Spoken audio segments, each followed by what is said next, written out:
ಸಂಸದ ಅನಂತಕುಮಾರ್ ಹೆಗಡೆ ವಿರುದ್ಧ ದೂರು.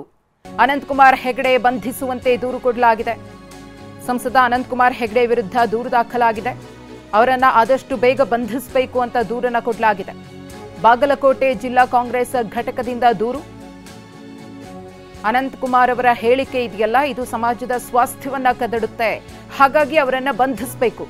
ಬಾಗಲಕೋಟೆ ಎಸ್ಪಿಗೆ ಕಾಂಗ್ರೆಸ್ನ ಕಾರ್ಯಕರ್ತರು ದೂರನ್ನ ಕೊಟ್ಟಿದ್ದಾರೆ. ಎಸ್ಜಿ ನಂಜಯ್ಯನಮಠ ನೇತೃತ್ವದಲ್ಲಿ ಎಸ್ಪಿಗೆ ದೂರನ್ನ ಕೊಡಲಾಗಿದೆ.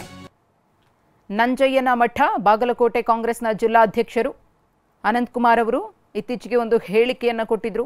ಬಾಬ್ರಿ ಮಸೀದಿಗೆ ಯಾವ ರೀತಿಯ ಪರಿಸ್ಥಿತಿ ಬಂದಿತ್ತೋ ಅದೇ ರೀತಿಯಾಗಿ ಚಿನ್ನದಪಳ್ಳಿ ಮಸೀದಿಗೂ ಕೂಡ ಬರುತ್ತೆ, ಬೇರೆ ಮಸೀದಿಗಳಿಗೂ ಕೂಡ ಬರುತ್ತೆ, ಎಲ್ಲವೂ ಕೂಡ ನಿರ್ನಾಮವಾಗುತ್ತೆ, ಸೇಡಿಗೆ ಸೇಡು ಅನ್ನೋ ರೀತಿಯಲ್ಲಿ ಮಾತನಾಡಿದ್ರು. ಅದರ ಜೊತೆಗೆ ಸಿಎಂ ಸಿದ್ದರಾಮಯ್ಯನವರ ವಿರುದ್ಧ ನಾಲಗೆಯನ್ನ ಹರಿಬಿಟ್ಟಿದ್ರು, ಏಕವಚನವನ್ನ ಪ್ರಯೋಗ ಮಾಡಿದ್ರು. ಸಿಎಂ ಸ್ಥಾನದಲ್ಲಿ ಇದ್ದಾರೆ ಅನ್ನೋದನ್ನು ಕೂಡ ಮರೆತು ಅವರು ಬಳಸಿದಂತಹ ಭಾಷೆ ಇದೀಗ ಎಲ್ಲರ ಆಕ್ರೋಶಕ್ಕೆ ಗುರಿಯಾಗಿದೆ.